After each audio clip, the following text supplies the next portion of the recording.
Hey there everyone, welcome back. I don't know about you, but I am ready for some warmer weather and I'm ready for spring. So today I've brought you 5 brand new Dollar Tree DIY spring wreaths. If you are new to my channel and you like home decor and DIYs on a budget like this, make sure to stick around by hitting that subscribe button and ringing the bell for notifications so you never miss out on a new video. All right, let's get into the DIYs. For this first wreath, I'm going to do a floral rainbow inspired wreath, and I'm going to use one of these 14-inch round wire wreath forms from Dollar Tree. I'm going to go ahead and wrap some ribbon around the wreath form first. This is going to help me attach my flowers to the wreath form, and then it's also going to help disguise the back of the wreath form when everything is done so it looks more pretty in the back. I did use 1.5 things of ribbon to cover the whole wreath. For my flowers, I chose to use all of the same flowers and use hydrangeas. So I picked colors as close to the rainbow as I could get, but you can choose whatever flowers you would like and you can mix and match. They definitely do have all of the colors of the rainbow at Dollar Tree for their florals, so you could definitely do more of a rainbow if you wanted to. I just like the pastel colors. So all I did was I just removed the flowers from the stems and then I just hot glued them to the wreath, and having that ribbon there made it easier to hot glue the flowers to the wreath form. I used 6 different colors for this wreath. I used 2 bunches of each color, and that gave me a total of 12 bunches of flowers that I needed for this wreath. I think it turned out so pretty and perfect for spring.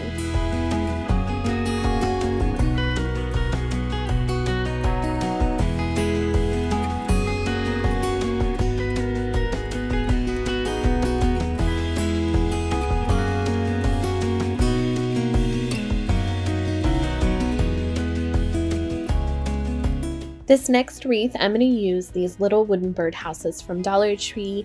They have a few different types, a couple with different roofs, and then a few different openings. I'm going to use 8 in total, and I'm just going to remove the stickers from the bottom. They were really easy to get off, which I was super happy about because typically it's hard to get stickers off of things, but not these little wooden houses. Next, I'm going to use some spray paint, and I just have 4 different colors that give me some spring vibes. You can use whatever colors you like, and I'm going to spray paint 2 houses of each color. So once I get them all done and dry, I can go ahead and arrange them in a circle.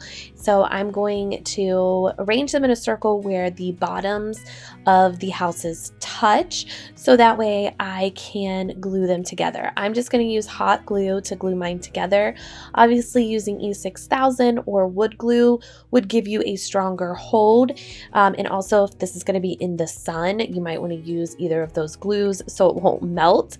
Once everything though was glued together, I'm going to flip it over, and for some extra reinforcement, I'm going to use one of these willow wreaths from Dollar Tree. It's the smaller ones, and I'm just going to go ahead and hot glue that to the back of the houses, and that will keep everything a little more stable.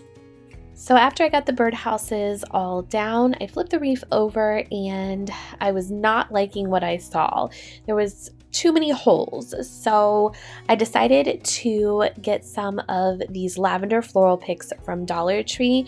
I believe I had 2 of each color, the white, the light purple, and the dark purple. I just pulled the flowers and the leaves off of the stems, and I hot glued the leaves down first and then hot glued the flowers in between the leaves because it's all separate on the stems, and I started hot gluing those all around in between the houses, and this wreath started coming together, and I absolutely love how it looks now. It's so perfect for springtime.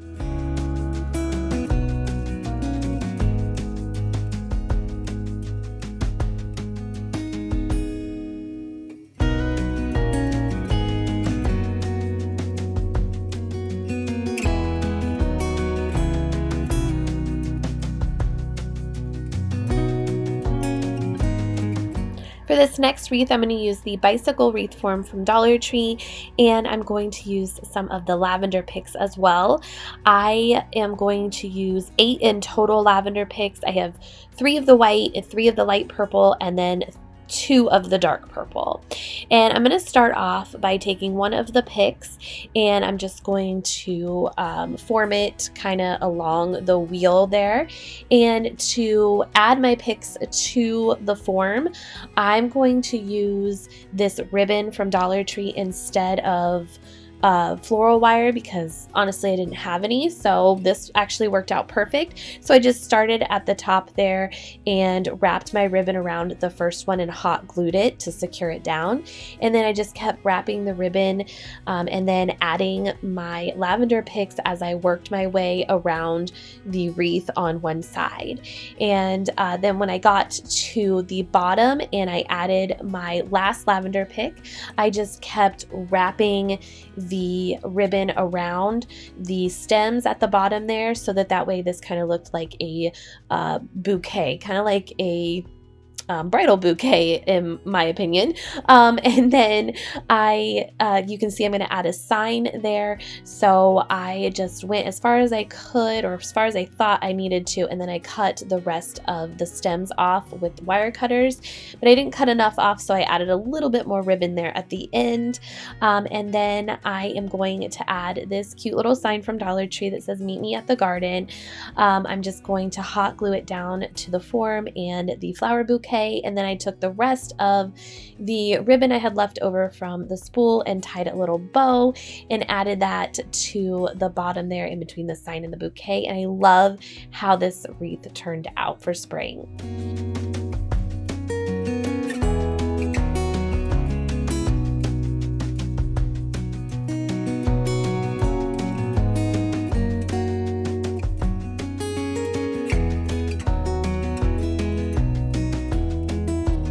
This next wreath is fairy garden inspired. I'm going to use one of these floral foam rings from Dollar Tree and a bag of floral moss.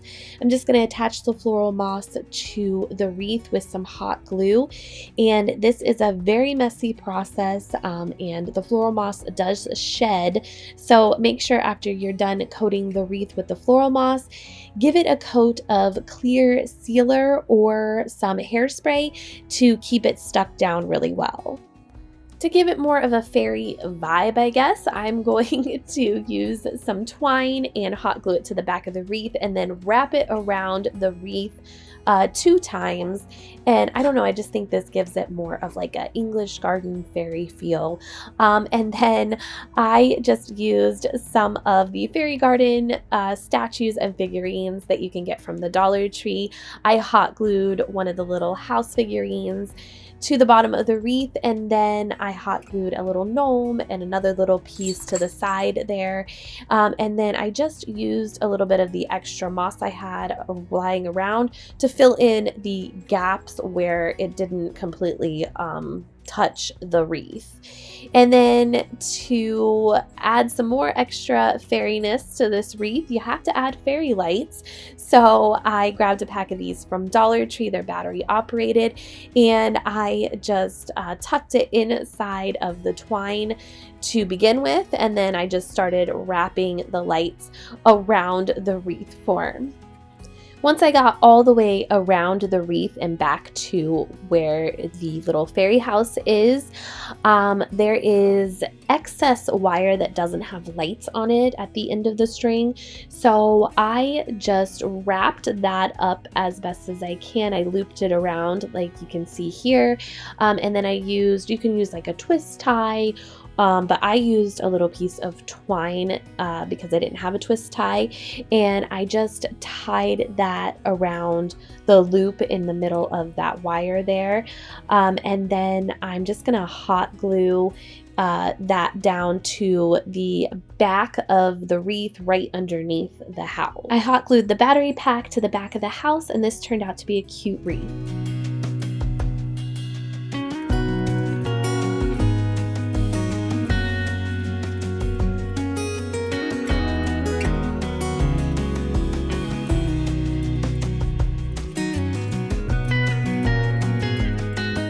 I almost didn't include this last wreath in this video because it didn't turn out how I wanted to exactly.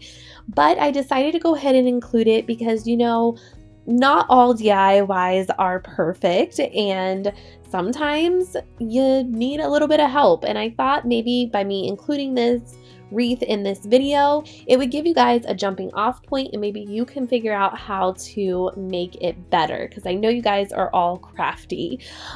So what I used for this wreath is one of the 14-inch wire wreath forms from Dollar Tree, and I used 8 bunches of these florals, which I'm not exactly sure what they're called, but I used 8 bunches of them, and I just started in the inner circle, and since they were kind of floppy, I just wrapped them around the inner circle and hot glued them down and then just worked my way towards the outer ring. I wasn't too worried about covering up all the gaps yet because I left some of the florals out just so that way I could come back and layer the flowers on top of the first layer and cover up all of those gaps. So even though I don't love how this wreath turned out, I don't hate it. I do love the color, and I think it has potential, maybe some more embellishments or some different flowers added, but I don't know. You guys let me know down in the comments what you think and how you would make this better.